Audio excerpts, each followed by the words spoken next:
And before we begin your honey episode, let's give some thanks. Capriati's Sandwich Shop, Folsom, California, Capriati's.com. They're located across the country. I know you Georgia two peers, Florida two peers, you're finding a Capriati's to go get a Wagyu cheesesteak or a Bobby. So good. Yeah. Fresh rolls, produce, whole roast turkeys, quality meats and cheeses. That's what continues to impress their patrons and earn awards across the country. Capriati's Sandwich Shop, Folsom, thank you. Inspect All Pest Services, inspectallservices.com, the highest quality termite, pest, and wildlife control. On top of that, they'll take care of your insulation, pressure washing, gutter maintenance, and more. Servicing the Metro Atlanta and surrounding areas. Inspectallservices.com. The Mad Dog Manny Aurora, the Aurora Law Firm.com, out of Georgia, but can litigate anywhere in the United States. Criminal defense, white-collar crime, DUI, drug offenses, you name it, he's got it. By the way, if you got a question for the Mad Dog, reach out on social media for an upcoming episode with him. Ridgeline Counseling, big thanks to Dr. David Markwell and his 10 therapists. 3 different locations in Georgia, Sprayberry High School in Sandy Plains, East Cobb, Marietta near the Square, and McKaysville outside of Blue Ridge. But he can do virtual sessions for you wherever you're at, whenever you're at. MarkwellTherapy.com or reach him directly, ridgelinecounseling@gmail.com. Let's start the show. Go ahead and leave a comment about how you deal with your children leaving home while I recover. Honey, I raised the kids. Our kids leaving the nest is never easy. So in order to cope, Jason and Rachel have decided to share the journey of their kids, Caleb and Ariel, or Bees as most know her. Follow the story in this podcast. Honey, I raised the kids. All right, there it is. Episode 06, Honey, I Raised the Kids. That's the podcast. My name's Jason Bailey. Thanks for being here. Here's my lovely wife, Rachel.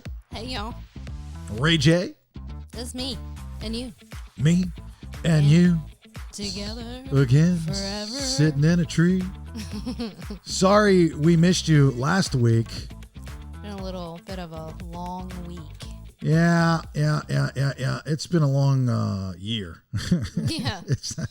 It just keeps getting longer and longer and longer and longer. And, you know, as this podcast is supposed to do, it's wrapped around us being empty nesters, our family and our 2 kids. You know, Caleb at 23 years of age, Ariel's getting ready to be 19. But, you know, we have real life problems like everybody else does. And, you know, I know most of you listen to the BS podcast throughout the week, so you know what happened, which was Rachel's father, we call him Poppy. Yep. He had a heart attack. He did. He didn't just have a heart attack. He had a widowmaker heart attack. Which is quadruple bypass surgery, open heart surgery. And they call it the widowmaker because most people don't survive it. Like 95%. Poppy's a beast. Such a beast. You know, and I had said that on the BS is, you know, Poppy's the old school guy. Poppy's the, you know, ex-military. He's, he's Superman. You know, if he's got a cut, rub some dirt on it, doesn't need to go to the hospital. Yep. And this whole thing went down, and she was, you know, Rachel's going to work, and she calls me right after she had left the house, and she says, you know, Poppy had a heart attack. I said, well, come home, don't go to work, and we'll figure this out. So at that time, Poppy, you know, felt bad the night before. Mm-hmm. Then he goes to work that day, not feeling well. And so he comes home, but instead of going straight to the hospital, he goes home. Hold on. So Dad, in true dad form, says, oh, I'm good. I'm going to go to work. I'm going to do my shift. It's good. And then he's like, I really don't feel good. And for Dad to say he doesn't feel good and he needs to go to the doctor, like legit something's wrong, because he does not go to the doctor. And then he calls my mom and tells her, and she's like, all right, well, you go to the ER and I'll meet you there. No, not happening. That is not what my dad wants to do. So he's like, no, I will not do that. I'm going to go get my car, come home, and you can take me to the ER. And I'm like, what? Yeah, that's pretty badass. So while he's having this heart attack, driving to his work to pick up his car, driving to their house to get my mom so my mom can drive him to the hospital. Yeah. All while he's having a heart attack. Yeah. You're a man among men when you get to drive yourself to the hospital after having a heart attack, which required triple bypass surgery. Quadruple. My bad. Yeah. That was a lot. That's a lot of druples. Yeah.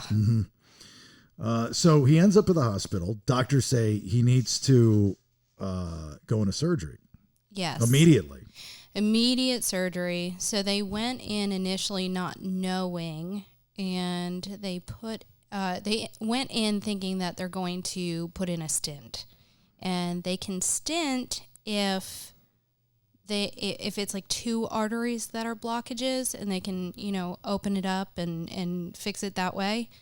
But once you get to that triple, quadruple area, there's no stenting. You have to go in and clean out those arteries and fix everything. They're taking veins. Yeah, they took a vein out of his leg. Put it up in his heart. They did. Yeah, that's next level stuff. It's so crazy. But, you have to understand Poppy. Poppy is, he's early 60s, mid 60s? 65. 65. Literally turned 65 on Thursday and had his heart attack on Friday. Right. Happy birthday, Poppy. Happy birthday. I mean, that's the best birthday present you could possibly get, right? Living.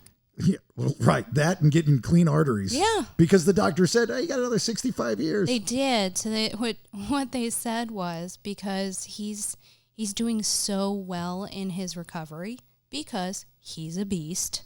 They said essentially what has happened now, they've cleaned out his arteries and hit the reset button. Mm-hmm. And bonus, while they were in there, you remember when Caleb was 7 and he had that the SVT and he had the ablation surgery. Mm-hmm. Dad had the same surgery a month after Caleb.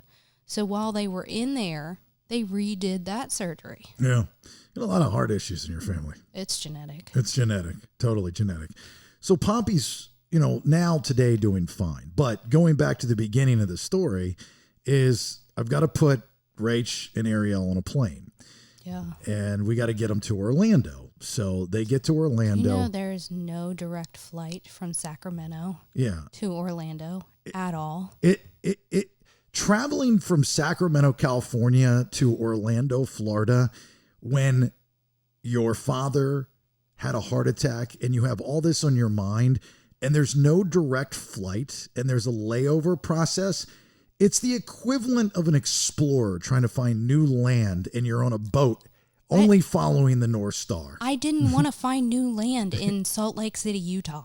Yeah, it's you would think, both cities as big as they are, kind of thing. So long. So 9 hours, the longest 9 hours of my life. So we get her on a flight. She lands. Poppy's out of surgery. Mm-hmm. He's resting, time will tell kind of thing. And as the days progress, it's just wait and see. But, the kids, every grandparent has got their favorite grandbaby. Right. Yup. My grandmother, God rest her soul. You were her favorite. I was her favorite. Yep, absolutely. And for whatever reason, it's just, that's how it is. I'm not saying Poppy doesn't love his other grandkids, but the relationship that Poppy has with Ariel especially is just next level. I mean, everyone knows Bees is the favorite. Yeah, and again, for those that are listening, you have to understand, Bees lost her biological father. He was killed in combat. Mm-hmm. So Poppy was... When she was a baby. She was only 1.5 years old. Poppy was the father figure. He was. He was the guy. She would when she was a little bitty baby. And I was at that time, after Tommy Lee passed away, I was living with my parents. And so they were helping me with the kids and all. And every morning, did not matter what was going on or how late she stayed up. Every single morning, as soon as Poppy got up, she's like up out of bed, just had to go. And he would come in and get her And she would hang out with him. They'd eat breakfast together. They'd hang out. And then when he had to leave for work, he'd bring her back to me. Yeah. But like every single day. I knew I was the favorite grandkid when I was in second grade, Mrs. Eshelman's class. All right. And my cousin was getting married by Oprah. And in those days, Cool. Oprah was doing she wasn't Oprah at the time. She was Oprah, but she was on the local news. And She wasn't like big deal Oprah. she wasn't giving shit away to people. Yeah. You know, She wasn't Weight Watchers Oprah. No, she was on the Channel 2 with Pat Sheridan, I think his name was, in Baltimore, Maryland. And they had this contest to give away a free wedding.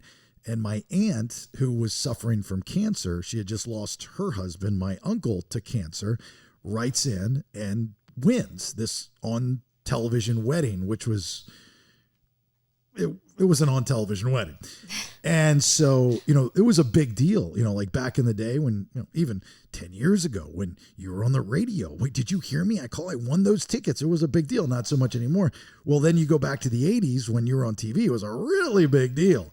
Hey, you had a radio contest and married some lesbians. That's right. I did. Yeah. You did. That was a big deal for It was a big deal. a minute. Yeah. Anyway, so it was a big deal for them to be on television. Somebody, I go and I tell my teacher, like my cousin's getting married, they're on TV. So they wheel in the big box television. That's awesome. To the classroom so we can watch the wedding. And I asked my grandmother, I said, Gram, can you say hi to me? And she says, Jace, yeah, I'll say hi to you if I get the chance, Jace. I'll say hi. I said, great, okay. And so I'm telling my class. So cute. I'm telling my class, the term shout out was not invented yet, but I was telling the class, hey, my grandmother is going to be on television and she's going to say my name on TV.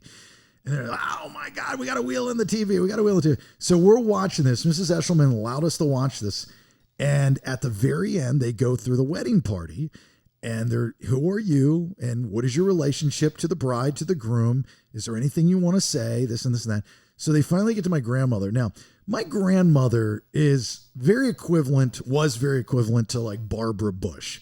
Remember when the first time you saw Barbara Bush, you were like, God, is that his wife or his grandmother? She always looked old.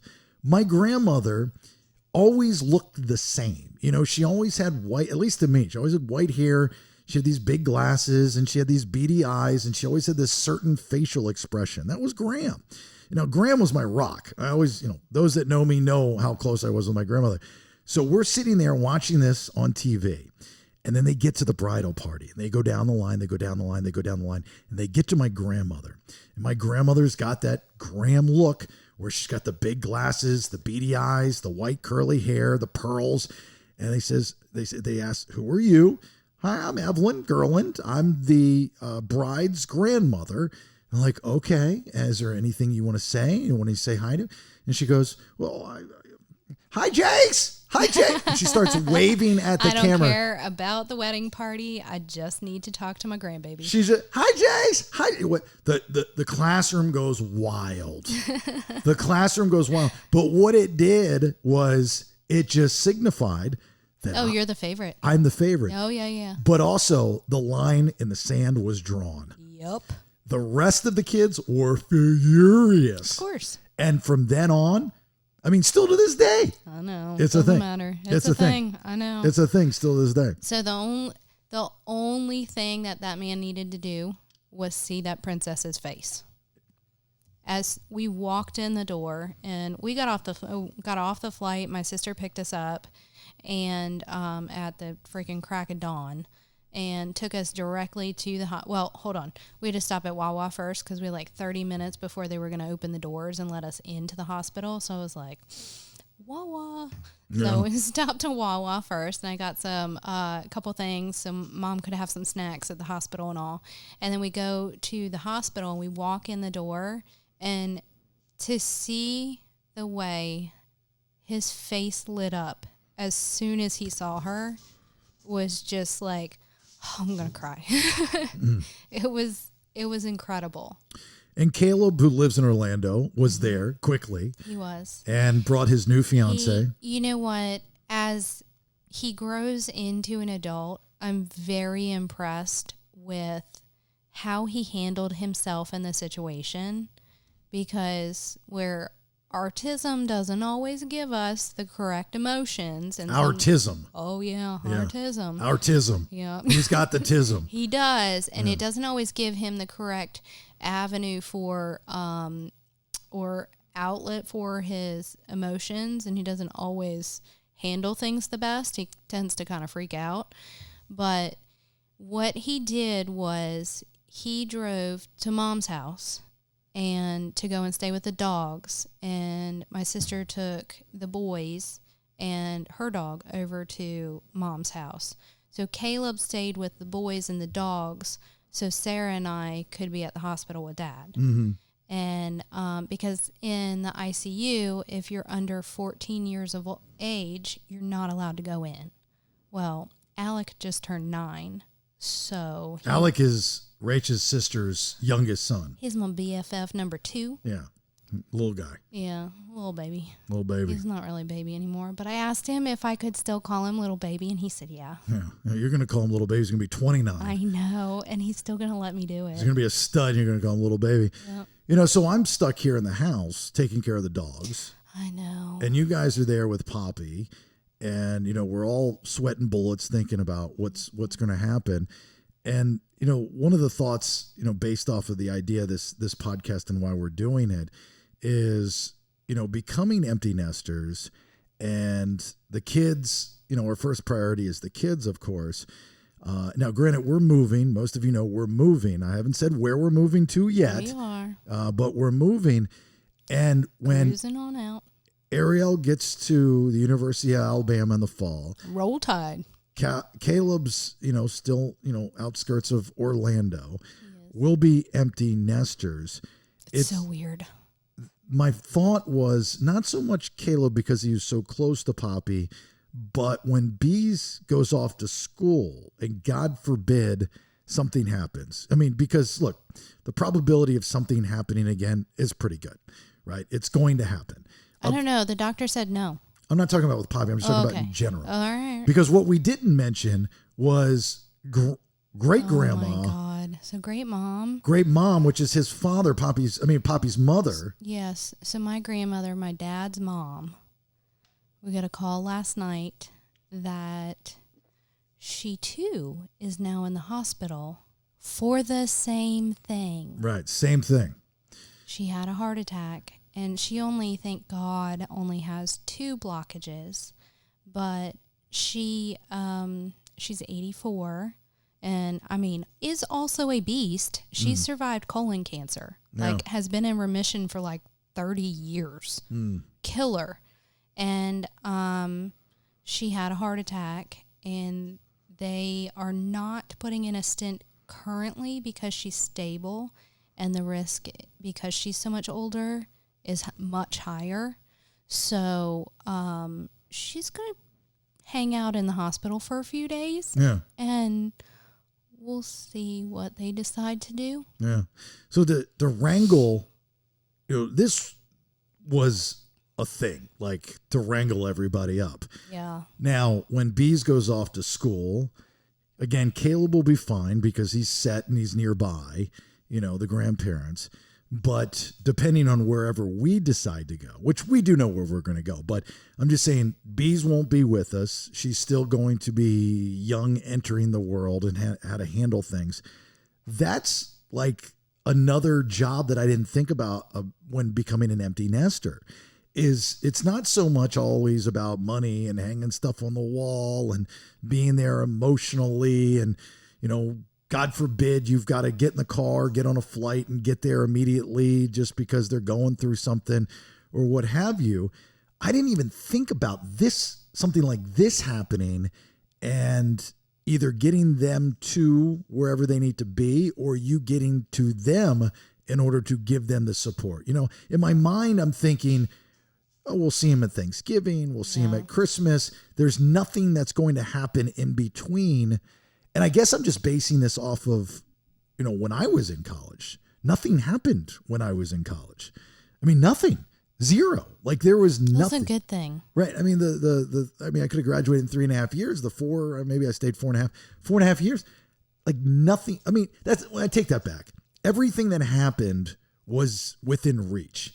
You know, I mean, I went through a period in college when I started my career in radio that all within like 4 months, I had people close to me pass. Like my grandmother did pass.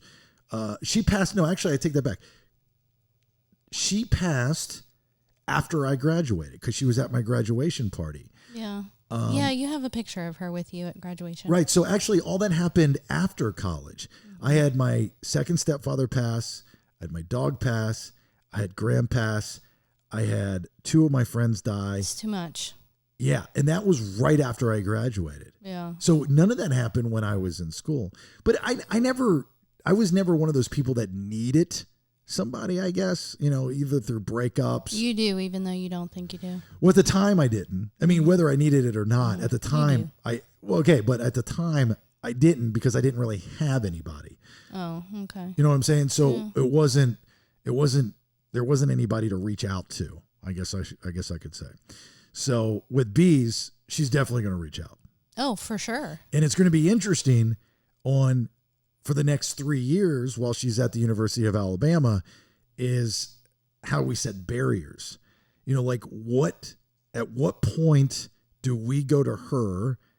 Whenever she wants. Well, no, that's yes. not. At what point do we go to her? At what point do we say, figure it out? At what point do we fly her home? Wait, whatever she wants.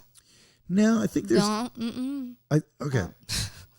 think there's got to be, I think you've got to set like, what's the category of teaching a lesson and letting them figure it out?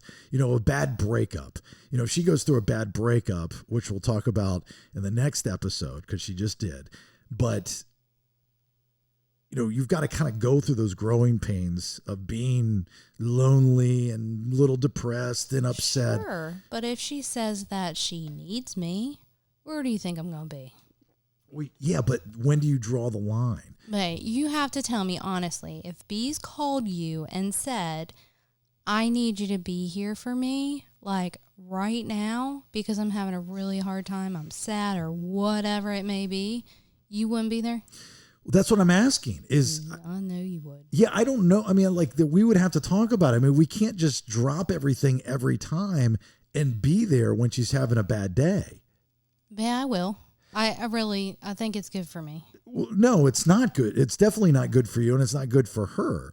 So you have to set those boundaries of, you know, when you become an empty nester, how to deal with that. So more for the girls, I think, than the guys, you know, the kids wise. You go, okay, like figure it out. I know my first couple weeks of college, I was a mess. You know, I mean, I was at a school in North Carolina. I was in a dorm room. And there was nobody there. They, for some reason, stuck me in the upper class dorm room. That's odd. Really? Your first year? And I was there 3 weeks before school started because of football. Oh, yeah. So you were really there by yourself. And so as cool as the idea of being in, you know, having my own room and bathroom and all that kind of stuff was cool, I found out quickly it wasn't cool. Like all the freshmen were at another dorm and they were down the road. And then all we did was football, 3 times a day, football, working out, football. And I remember I didn't really tell my mom all that much of how lonely I was. I would call my football coach, my high school football coach, and he would tell me, he's like, Jace Bailey, I understand. And he was actually very, very compassionate. Jace Bailey, I know every freshman I send off and they say the same thing. I'm telling you, things will get better. Things will get better. And they did. And they did. Well, not really. Oh, really? Yeah, I mean, not at that school. I mean, that school I did not have a good run at Wingate. How long were you there? 2 years. Oh, and it was bad the whole time? It wasn't great, I can tell you that. It was a lot better when I got to UCF. But my point is that, you know, those 2 years, I never remember telling anyone about, again, I'm a guy, you know. You're a guy and you don't really do that anyway. Right. So it's a lot different, but I don't ever remember somebody saying to me like, oh, I need to come see you. I need to console you. I need to come and see you. And I don't even, to be honest with you, I don't remember any girls. Well, I don't know any girls going through any of that, or they didn't tell me, but I don't know if that's a thing. But I'm sure at some point their parents told them, like, look, you're a big kid now. You're in college. You just gotta deal with it. So they have, I think it's the first, I don't know if it's the first month or first 3 months that parents are not allowed to come and visit because they want the kids to get settled and acclimated to this next, adult life. And so that's where they schedule the parents' weekends for that time frame. And you're not allowed to come until that timeline because it forces them to kind of get into their routine and figure things out. That's when Frank the Tank's going to show up at the University of Alabama. Listen, when you have to go after, so she's preparing. She did her application for Rush today because today was the first day everything opened. And, when she does Rush and she gets picked up by a sorority, which will happen, and they have parent nights with the kids. Yeah. And you're required to go to a party with your kid. Yeah. And I cannot wait to see Frank the Tank. Frank the Tank. Yeah. You kids haven't seen anything yet. They don't even know. Oh, boy. They have no idea what's coming. Oh, my God. Yeah, keep pouring. Shots, shots, shots, shots. Bees is going to be so embarrassed. Oh, yeah. I'm going to run around with my shirt off. But you know that you're going to a party, a sorority party, and drinking with your daughter. Well, she's not 21 yet. Okay. So she's my designated driver. Yeah, you know that's not how that works, right? Until 21 happens. Yeah. Didn't your mom get you a keg for your 18th birthday? She did, but the times were different. It's different now. It was the 90s. Yeah. The rules were different. She got me a keg of Ice House, and an ex-professional wrestler was the DJ, and he wore his wrestling boots, and I thought it was the coolest thing. That's awesome. Oh, it was so awesome. Yeah. And I remember one of my friends got me a bottle of SoCo. And not only did we down the keg, we went through the bottle of SoCo. That burns, and I just listening to it. And there's a picture of me. I had long hair at the time. There's a picture of me, and you could see SoCo running through the veins in my eyeballs. I mean, it was just, oh my God. Just so destroyed. So destroyed. Was that your long hair butt cut era? Yeah. I look cool. I love your long hair butt cut era. All right. Well, I sent out the newsletter the other day. So if you subscribe to the newsletter, thank you. If you don't, you can do so on thebaileyshow.com. But in the newsletter, also I'd posted it on all the social media for the BS. If there was such a great outpouring of support, and we appreciate from you everybody. all. It was very, very sweet. You. And people were saying, everybody wants to help. What can we do to help and stuff? Rachel's family had set up this meal train thing, which I think is a great concept. I'd seen it once before, and it's a website where you can go and you can buy a meal, because the last thing in the world somebody in this situation with Rachel's mom wants to do is cook. So when Poppy gets home, especially, which will be, probably in the next week or so, there's going to be a lot of 24-hour care. Right. The last thing she's going to want to do is cook. So the meal train, what it does, you give $5 or $10 or whatever the case may be, and it provides meals. Or you can do an e-gift card so that they can get whatever kind of food. Or you can do a DoorDash gift card or something like that, which Lindsay asked for mom's email so she could do a DoorDash gift card. Yeah. So she can just have food delivered to the house, whatever they want. Yeah. So that's great. Yeah. Yeah. So that's in the newsletter. It's also on the BS social media. If you don't subscribe to the BS episodes throughout the week, Tuesday, Thursday, oftentimes Friday, when we have a sub extra, please, we ask that you do so. You go to thebaileyshow.com and you can sub right there on the homepage. All of our social media, give us a like, share, follow, @listen to the BS. The merch store is up there. And like I said, the newsletter, sign up. Please subscribe on the YouTube page too, because these episodes are free. So full length episodes, if you want to see us downing seltzer and us looking a wreck because we're in moving packing mode. And I've only had 3.5 hours of sleep. Yeah, you can see the full episode if YouTube's your thing at The Bailey Show. All right. With that being said, we appreciate you listening. Thanks for all the support again. Have a great day. Bye. I realize not everyone feels this way, and if you are okay with this stage of your life, honestly, more power to you. Thanks for listening. Get more information and episodes on thebaileyshow.com. Honey, I raised the kids. Subscribe at thebaileyshow.com. Yeah, baby.